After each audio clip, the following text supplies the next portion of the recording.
Sudhakaran ji, Shafi Parambil ji, Martin George ji, V.A. Narayanan ji, Chandran Tilekeri ji, Soni Sebastian ji, Kareem ji, P.T. Matthew ji, Father Matthew Tekamai ji, dear brothers and sisters, I'd like to welcome all of you here today. അധ്യക്ഷവേദിയിലെ ബഹുമാന്യരായ നേതാക്കന്മാരെ, എനിക്ക് ഏറ്റവും പ്രിയപ്പെട്ട എൻ്റെ സഹോദരി സഹോദരന്മാരെ, നിങ്ങൾ എല്ലാവരെയും വളരെ സ്നേഹത്തോടെ Better here.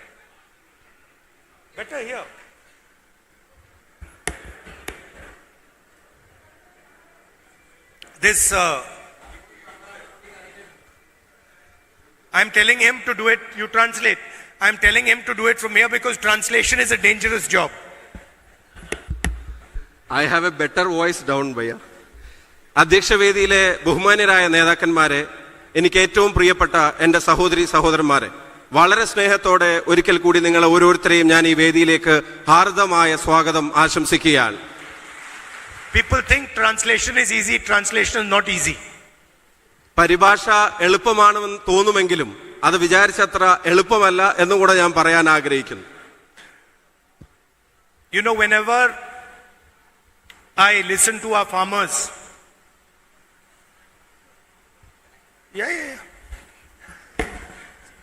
whenever I listen to our farmers, and this is across the country, they have always got complaints, always facing difficulties.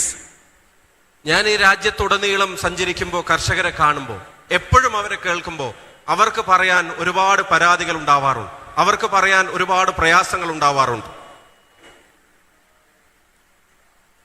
Today when you were speaking, I was thinking about agriculture in India. നിങ്ങൾ എന്നോട് സംസാരിക്കുമ്പോൾ അത് കേട്ടുകൊണ്ടിരിക്കുമ്പോൾ ഇന്ത്യയിലെ കാർഷിക മേഖലയുടെ അവസ്ഥയെ സംബന്ധിച്ച് ഞാൻ ചിന്തിക്കുകയായിരുന്നു. You were talking about man-animal conflict. Young lady over there got attacked by an elephant. നിങ്ങൾ വന്യമൃഗ ശല്യത്തെ സംബന്ധിച്ച് സംസാരിച്ചു. ഒരു കുഞ്ഞു പെൺകുട്ടി അവർക്ക് തന്നെ നേരിടേണ്ടി വന്ന ആനയുടെ അക്രമത്തെ സംബന്ധിച്ച് നമ്മളോട് വിവരിച്ചു. You were talking about food storage. നിങ്ങൾക്ക് ഇവിടെ ഉൽപ്പന്നങ്ങൾ സംഭരിക്കാനുള്ള അവകാശങ്ങൾ അതല്ലെങ്കിൽ സൗകര്യങ്ങൾ ഇല്ലാത്തതിനെ സംബന്ധിച്ച് ഇവിടെ പറഞ്ഞു. The fact that you do not have cold storage facilities. അതിന് ശീതീകരിച്ച സംവിധാനങ്ങൾ ഒന്നും തന്നെ ഒരുക്കാൻ ഇവിടെ സംവിധാനങ്ങൾക്ക് കഴിയുന്നില്ല. Talking about not receiving the minimum price for your goods. കഷ്ടപ്പെട്ടുണ്ടാക്കുന്ന ഉൽപ്പന്നങ്ങൾക്ക്, പഴവർഗ്ഗങ്ങൾക്ക്, പച്ചക്കറികൾക്ക് മിനിമം സപ്പോർട്ട് പ്രൈസ്, നിങ്ങൾക്ക് താങ്ങുവില പോലും ലഭിക്കുന്നില്ല. And while you were speaking, I was thinking about this building. ഞാൻ നിങ്ങൾ സംസാരിച്ചു കൊണ്ടിരിക്കുമ്പോൾ ഞാൻ ആലോചിക്കുകയായിരുന്നു, കെട്ടിടത്തെ സംബന്ധിച്ച് പോലും ഞാൻ ആലോചിക്കുകയായിരുന്നു. And I was thinking that it would be impossible for this building to be built without building a foundation, without having a strong foundation. നമ്മൾ ഒരുമിച്ചിരിക്കുന്ന ഈ കെട്ടിടത്തെ സംബന്ധിച്ച് ചിന്തിക്കുമ്പോൾ ഇതിങ്ങനെ മനോഹരമായ ഒരു കെട്ടിടമായി മാറണമെങ്കിൽ അതിന് ശക്തമായ അടിത്തറ വേണം. അതിശക്തമായ അടിത്തറയില്ലാതെ ഇത് ഒരിക്കലും ഇതുപോലത്തെ ഒരു കെട്ടിടമായി മാറുമായിരുന്നില്ല. We are able to sit here today and have this conversation. There is a roof in this building, there are pillars in this building, there are walls in this building, but without a foundation it would be impossible for anything to be constructed.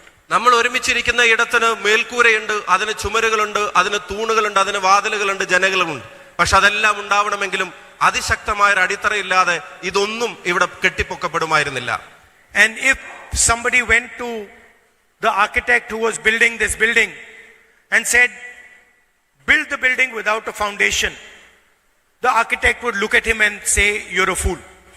ഇതുണ്ടാക്കിയ എഞ്ചിനീയറുടെ അടുക്കൽ ചെന്ന് ഈ കെട്ടിടം ഇതിനൊരു അടിത്തറയില്ലാതെ, foundation ഇല്ലാതെ കെട്ടിപ്പൊക്കാൻ പറ്റുമെന്ന് ചോദിച്ചാൽ എന്ത് വിഡ്ഢിത്തമാണ് നിങ്ങൾ പറയുന്നത് എന്ന് അദ്ദേഹം നമ്മളോട് പറയുമായിരുന്നു. And it's not a complicated thing, it's a simple thing. അത് വളരെ മനസ്സിലാക്കാൻ പ്രയാസകരമായ ഒന്നല്ല, വളരെ സിമ്പിളായി നമുക്ക് മനസ്സിലാക്കാവുന്ന ഒന്നാണ്. And just like this building needs a foundation, countries need foundations. ഈ കെട്ടിടത്തിന് എങ്ങനെയാണോ ശക്തമായ അടിത്തറ വേണ്ടത്, അതുപോലെ തന്നെ രാജ്യത്തിനും അതിശക്തമായ ഒരു അടിത്തറ വേണം എന്നുള്ളത് നിങ്ങൾക്ക് എല്ലാവർക്കും അറിയാം. Country is not built in the air. Country is not built in the air. വായുവിലല്ല ഈ രാജ്യം നിർമ്മിക്കപ്പെടുന്നത് എന്നുള്ളത് ഈ നാടിനറിയാം. A roof cannot be built without walls. മേൽക്കൂര ചുമരില്ലാതെ നിലനിൽക്കുന്ന ഒന്നല്ല. Walls cannot be built without the foundation.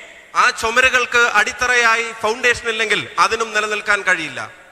And yet the simple fact that our farmers and agriculture is the foundation of India is not understood. വളരെ ലളിതമായി ഞാൻ പറയാൻ ആഗ്രഹിക്കുന്നു. ഈ പറഞ്ഞതുപോലെ ഇന്ത്യ രാജ്യത്തിന്റെ അടിത്തറ എന്ന് പറയുന്നത്, അടിത്തറയുടെ കരുത്ത് എന്ന് പറയുന്നത് ഇന്ത്യയുടെ കർഷകനാണ് എന്ന് പറയാൻ ഞാൻ ആഗ്രഹിക്കുന്നു. Long lectures are given about IT, about everything else, but nobody says that nothing can be built in India without a foundation, and the foundation is the Indian farmer. വികസനത്തിന്റെ ഏത് വാതായനങ്ങൾ തുറന്നു കാണണമെന്ന് ആഗ്രഹിച്ചാലും, ഇന്ത്യയിൽ എന്തെല്ലാം നിർമ്മിക്കണമെന്ന് നമ്മൾ ആഗ്രഹിച്ചാലും അതൊരടിത്തറയില്ലാതെ നടക്കില്ല. അതിനൊരടിത്തറ ഉണ്ടെങ്കിൽ ഞാൻ ഉറച്ചു വിശ്വസിക്കുന്നു അത് ഇന്ത്യയുടെ കർഷകരാണ് എന്നുള്ളത് ഞാൻ ഉറച്ചു വിശ്വസിക്കുന്നു. And it is not just that the farmer is the foundation. It is that if you do not respect your foundation, you can never build anything. ഈ രാജ്യത്തിന്റെ അടിത്തറ കർഷകരാണ് എന്ന് പറഞ്ഞു വെക്കൽ മാത്രമല്ല, അത് പറയുമ്പോൾ തന്നെ ഞാൻ ഒരു കാര്യം കൂടെ ചേർത്ത് വായിക്കാൻ ആഗ്രഹിക്കുന്നു. ആ കർഷകരെ ആദരിക്കാൻ ഈ രാജ്യം പഠിച്ചിട്ടില്ലെങ്കിൽ, ആ കർഷകരെ ഈ രാജ്യം ആദരിച്ചിട്ടില്ലെങ്കിൽ പിന്നെ കെട്ടിപ്പൊക്കിയതൊന്നിനും നിലനിൽപ്പുണ്ടായിരിക്കില്ല എന്നുകൂടെ ഓർമ്മപ്പെടുത്താൻ ഞാൻ ആഗ്രഹിക്കുന്നു.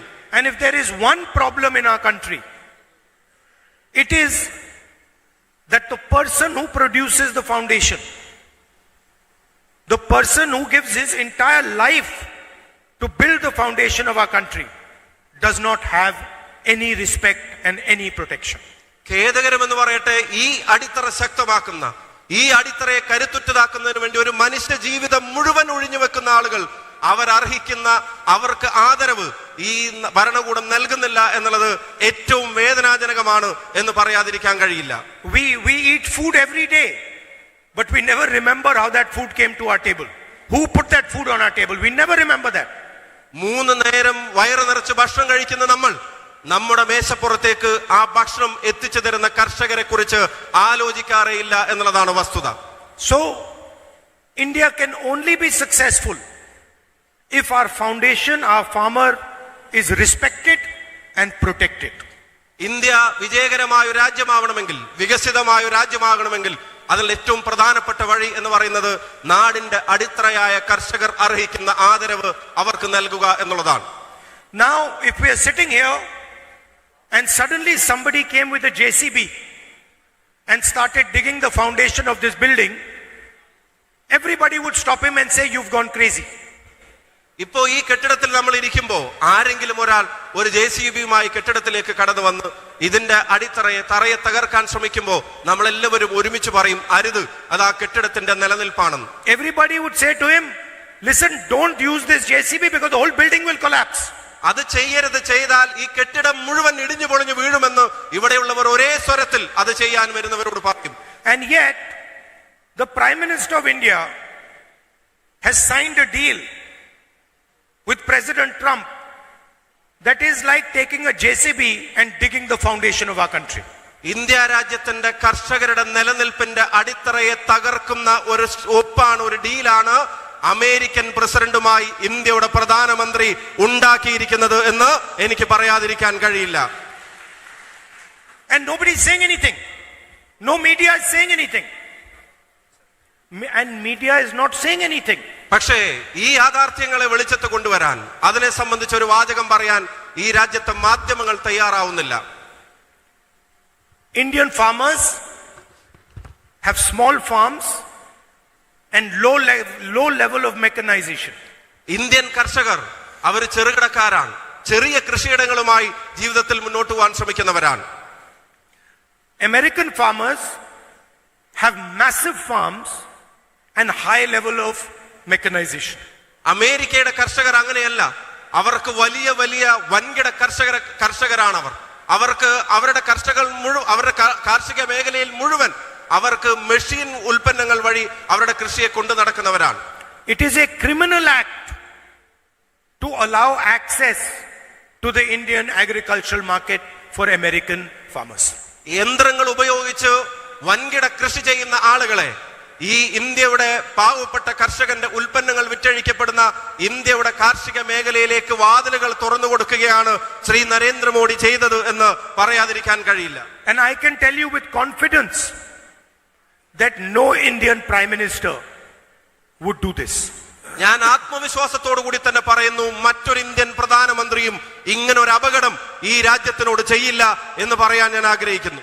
Allowing American farmers to sell soybean, corn, fruits in India, no Prime Minister would allow this. അമേരിക്കയിൽ നിന്നുള്ള സോയാബീൻ ഉൾപ്പെടെയുള്ള പച്ചക്കറികൾ ഉൾപ്പെടെയുള്ള പഴവർഗ്ഗങ്ങൾ ഉൾപ്പെടെയുള്ള കാര്യങ്ങൾ ഇന്ത്യ രാജ്യത്ത് വിറ്റഴിക്കാൻ അവർക്ക് തുറന്ന അവസരം നൽകാൻ ഒരു ഇന്ത്യൻ പ്രധാനമന്ത്രിയും തയ്യാറാകുമായിരുന്നില്ല. Because it is going to destroy the foundation that we have built so carefully. കാരണം അത് ഇന്ത്യയുടെ കർഷകന്റെ നിലനിൽപ്പിന്റെ അടിത്തറ തന്നെ തകർക്കുന്ന ഒന്നായി മാറും. The whole green revolution, the white revolution, these happened because we believed that we needed a foundation built in agriculture. India രാജ്യം നേടിയെടുത്ത കാർഷിക രംഗത്തെ നേട്ടങ്ങൾ, ഹരിത വിപ്ലവം ഉൾപ്പെടെയുള്ള നേട്ടങ്ങൾ, അതുപോലെ തന്നെ ക്ഷീര കർഷക മേഖലയിൽ ഉണ്ടാക്കിയ വിപ്ലവങ്ങൾ, ആ വിപ്ലവങ്ങളെല്ലാം തകർക്കപ്പെടാൻ കാരണമാകുന്ന നയങ്ങളാണ് ഈ ഭരണകൂടം നടപ്പിലാക്കിക്കൊണ്ടിരിക്കുന്നത്. For 4 months, the US-India deal was stuck, was not moving. 4 മാസത്തോളം ഇന്ത്യ അമേരിക്ക ഡീൽ അത് ഈ പറയുന്ന ട്രംപിന്റെ ഇടപെടൽ മൂലം അത് തടസ്സപ്പെട്ടു നിൽക്കുകയാണ്. And I kept checking why it was stuck. അത് എന്താണ് കാരണം എന്നുള്ളത് ഞാൻ അന്വേഷിച്ചുകൊണ്ടേയിരുന്നു. I was curious. എനിക്ക് ആകാംക്ഷ ഉണ്ടായിരുന്നു. And the answer I kept getting is that it is stuck because of agriculture.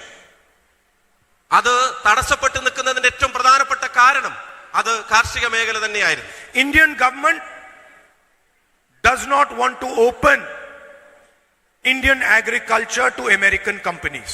ആ തടസ്സപ്പെട്ടു നിൽക്കുന്ന സമയത്ത് ഞാൻ മനസ്സിലാക്കിയിരുന്നു, ഒരുപക്ഷെ ഇന്ത്യൻ സർക്കാരിന് ഇന്ത്യയുടെ പാവപ്പെട്ട കർഷകന്റെ ഈ ഉൽപ്പന്നങ്ങൾ വരുന്ന കാർഷിക മേഖല അത് അമേരിക്കയുടെ ഭീമന്മാർക്ക് മുമ്പിൽ തുറന്നു കൊടുക്കണമെന്ന ആഗ്രഹം ഗവൺമെന്റിന് അന്ന് ഉണ്ടായിരുന്നില്ല എന്ന് ഞാൻ ആലോചിച്ചിരുന്നു. I checked this with multiple times with different people in government. ഞാൻ നിരവധി തവണ നിരവധി ആളുകളോട് ഇതേ സംബന്ധിച്ച് അന്വേഷിച്ചു കൊണ്ടേയിരുന്നു. അവരിൽ നിന്നെല്ലാം കിട്ടിയ ഉത്തരം അത്തരത്തിലുള്ളതായിരുന്നു. Nothing was moving. അത് അനങ്ങുന്നുണ്ടായിരുന്നില്ല, അതിന് അനക്കമുണ്ടായിരുന്നില്ല. President Trump was threatening the Prime Minister. അപ്പോഴാണ് ഈ രാജ്യത്തെ പ്രധാനമന്ത്രിയെ അമേരിക്കയുടെ പ്രസിഡന്റ് ഭീഷണിപ്പെടുത്തുന്നത് നമ്മൾ കാണേണ്ടി വന്നത്. Then in the president's address I started giving my speech. In the president's address in parliament I started giving my speech. അപ്പോഴാണ് പാർലമെന്റ് സമ്മേളനം ആരംഭിക്കുന്നത്. ഈ അനക്കമില്ലാതിരുന്ന സമയത്ത് പ്രധാനമന്ത്രിയെ ഭീഷണിപ്പെടുത്തുന്ന സാഹചര്യങ്ങൾ വന്നപ്പോ പാർലമെന്റിൽ ഞാൻ പ്രസംഗിക്കാനായി ആഗ്രഹിച്ചു. They did not let me speak. പക്ഷേ രാജ്യത്തിന്റെ പ്രതിപക്ഷ നേതാവായിട്ട് പോലും എന്നെ അവിടെ പ്രസംഗിക്കാൻ അനുവദിക്കുന്നുണ്ടായിരുന്നില്ല. Amit Shah got up. Prime Minister didn't allow me to speak. All the ministers were standing. Speaker stopped me again and again and again. ഞാൻ സംസാരിക്കാൻ എഴുന്നേറ്റ് നിന്നപ്പോ ഭരണപക്ഷ ബെഞ്ചുകളിൽ നിന്ന് പ്രധാനമന്ത്രിയും വേണ്ടപ്പെട്ടവരും എഴുന്നേറ്റ് നിന്ന് തടസ്സപ്പെടുത്താൻ ആരംഭിച്ചു. അമിത്ഷാ ഉൾപ്പെടെയുള്ള ആളുകൾ, കേന്ദ്രമന്ത്രിമാർ നിരവധി തവണ അവർ തടസ്സവാദം ഉന്നയിച്ചു.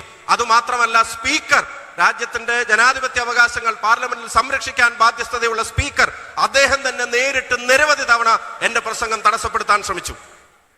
For the first time in India's history, leader of opposition was not allowed to speak in the president's address. Never happened before. ഇന്ത്യയുടെ ചരിത്രത്തിൽ ആദ്യമായി, ഇന്ത്യൻ പാർലമെന്റിന്റെ നടപടിക്രമങ്ങളുടെ ചരിത്രത്തിൽ ആദ്യമായി ഇന്ത്യയുടെ പ്രതിപക്ഷ നേതാവ് ഇന്ത്യൻ പ്രസിഡന്റിന്റെ പ്രസംഗത്തിന് മറുപടി പറയുന്ന കാര്യത്തിലുള്ള തടസ്സം നേരിടേണ്ടി വരുന്നത് ആദ്യത്തെ അനുഭവമായിരുന്നു. Why were they stopping me? Because they knew I was going to speak about the 2 issues that have trapped the Prime Minister of India. എന്നെ തടസ്സപ്പെടുന്നതിന്റെ കാരണം എന്താണ് എന്നുള്ളത് എനിക്ക് വ്യക്തമായിട്ട് അറിയാം. കാരണം ഞാൻ സംസാരിക്കാൻ എഴുന്നേറ്റാൽ അതീവ ഗുരുതരമായ ഗൗരവതരമായ രണ്ട് കാര്യങ്ങൾ ഇന്ത്യയുടെ പ്രധാനമന്ത്രിയുടെ മുഖത്ത് നോക്കി പറയാൻ ഞാൻ തയ്യാറായിരുന്നു. The first is 3.5 million Epstein files that have not yet been released.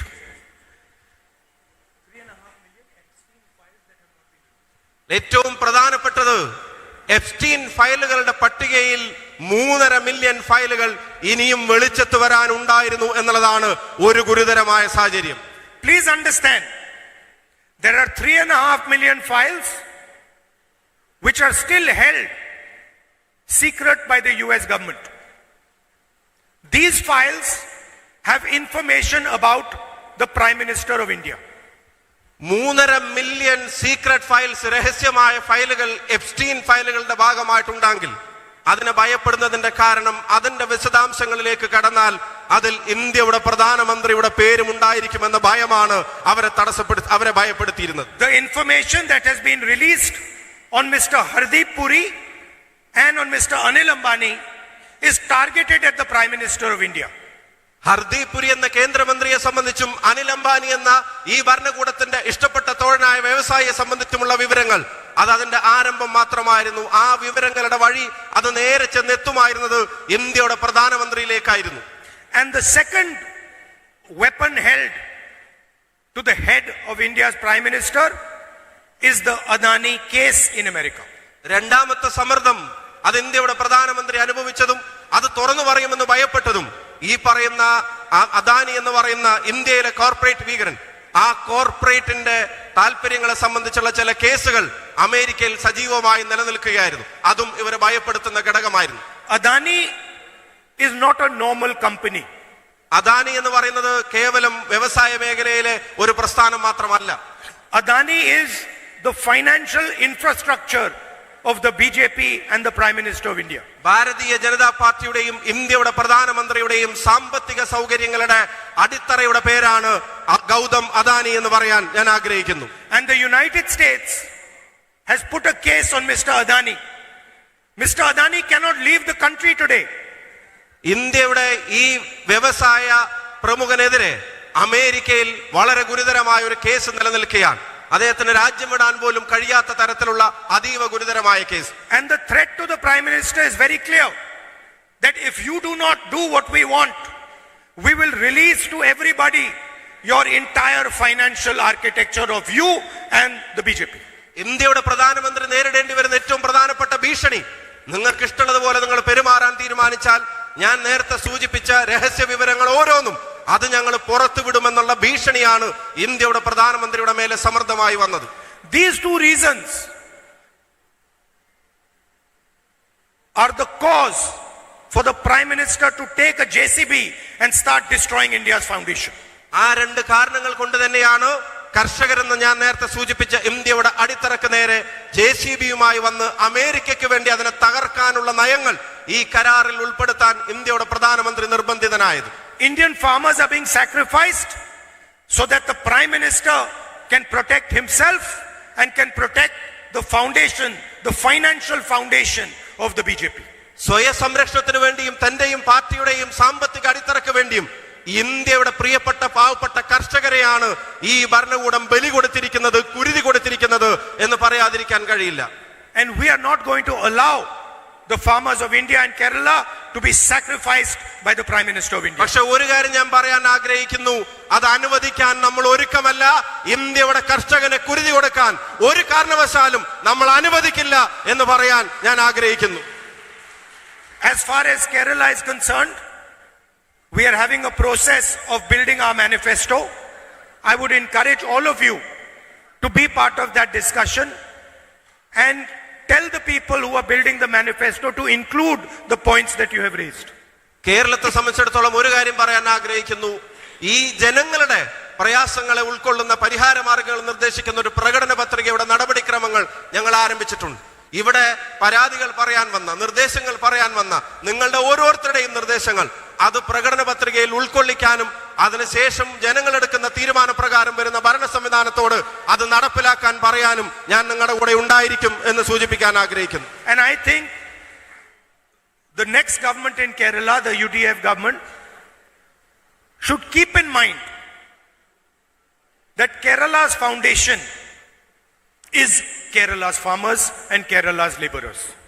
ഒരു കാര്യം കൂടെ പറയാൻ ആഗ്രഹിക്കുന്നു. അടുത്തത് ജനത ഐക്യ ജനാധിപത്യ മുന്നണിയുടെ ഗവൺമെന്റിനെയാണ് അധികാരം ഏൽപ്പിക്കുന്നതെങ്കിൽ ആ ഗവൺമെന്റിനോട് ഇപ്പോഴേ ഞാൻ പറയാൻ ആഗ്രഹിക്കുന്നു, കേരളത്തിന്റെ അടിത്തറയും ഈ പാവപ്പെട്ട കർഷകർ തന്നെയാണ് എന്നുള്ള ഓർമ്മ ആ ഭരണകാലം മുഴുവൻ നിങ്ങൾക്കുണ്ടായിരിക്കണമെന്ന്. And instead of Kerala's farmers coming to the government with problems, Kerala's government should go to the farmers as a service provider.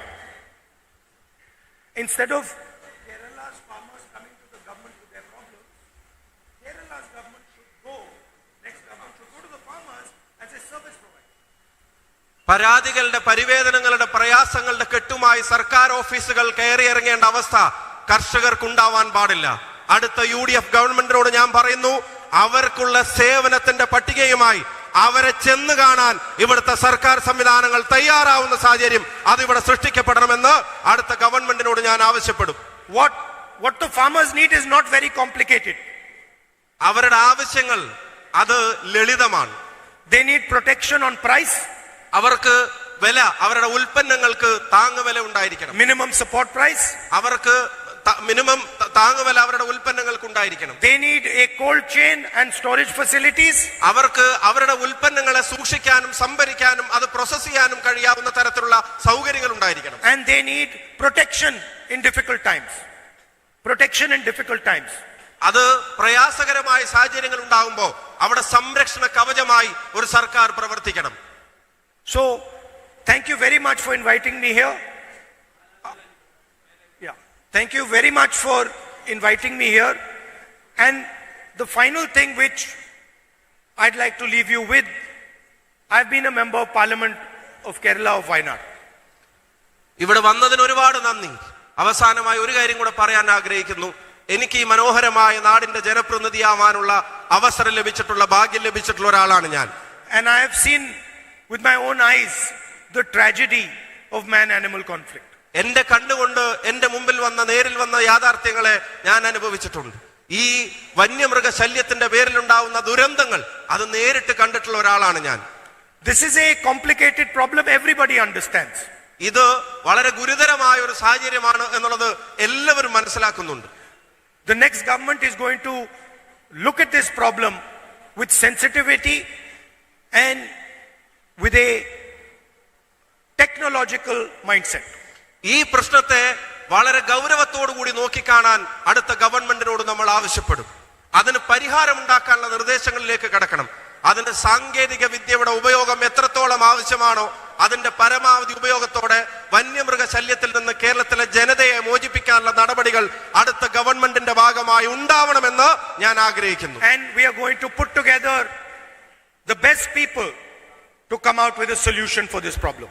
ഞാൻ പറയാൻ ആഗ്രഹിക്കുന്നു, ലോകത്തെവിടെയാണെങ്കിലും ഇതിന് കൃത്യമായ പരിഹാര നിർദ്ദേശങ്ങൾ നൽകാൻ ആർക്കാണോ കഴിയുന്നത് അവരുടെ സേവനം അടുത്ത ഗവൺമെന്റ് ഉപയോഗിച്ചിരിക്കും എന്ന വാക്കും ഉറപ്പും നിങ്ങൾക്ക് നൽകാൻ ആഗ്രഹിക്കുന്നു. We will try our best to reduce this problem as much as possible. മനുഷ്യ സാധ്യമായതിന്റെ അങ്ങേയറ്റം ഈ പ്രശ്നം പരിഹരിക്കപ്പെടുന്ന കാര്യത്തിൽ ചെയ്തു തീർക്കാനുള്ള എല്ലാ ശ്രമങ്ങളും നമ്മുടെ ഭാഗത്തുണ്ടാവും. Thank you very much. നിങ്ങൾക്ക് എല്ലാവർക്കും ഒരുപാട് നന്ദി, സന്തോഷം. Thank you. പ്രിയമുള്ളവരെ, രാഹുൽജിയുടെ വാക്കുകൾ നമുക്ക് ആശ്വാസം പകരുന്നതാണ്. നിരവധി പേര് വന്നിട്ടുണ്ട് പരാതികളുമായിട്ട്. 400 kV ലൈൻകാരുടെ പ്രശ്നമുണ്ട്, ആന തട്ടിയ വിനോദുണ്ട്. അവരുടെ പരാതികളെല്ലാം നേരിട്ട് നൽകാൻ കഴിയാത്തവര് MP-യുടെ ഓഫീസിലോ MLA-മാർ 2 പേരുടെ ഉണ്ട്, ഞങ്ങളുടെ ഓഫീസുകളിലോ എത്തിച്ചാൽ ഞങ്ങൾ അത് ഇവിടെ നിന്നും കളക്ട് ചെയ്ത് രാഹുൽജിയുടെ ഓഫീസിൽ എത്തിച്ച് അദ്ദേഹത്തിന്റെ ശ്രദ്ധയിൽപ്പെടുത്തുമെന്ന കാര്യം അറിയിക്കുന്നു. എല്ലാവർക്കും വേണ്ടി ഒരിക്കൽ കൂടി രാഹുൽ ഗാന്ധിജിക്ക്, നമ്മുടെ പ്രിയങ്കരനായ പ്രതിപക്ഷ നേതാവിന്, രാജ്യത്തിന്റെ പ്രതീക്ഷയായ രാഹുൽജിക്കും മറ്റ് നേതാക്കന്മാർക്കും ഒരിക്കൽ കൂടി നിങ്ങളെവരുടെയും പേരിൽ നന്ദി പറയുന്നു. ഈ ചടങ്ങ് അവസാനിപ്പിക്കുന്നു.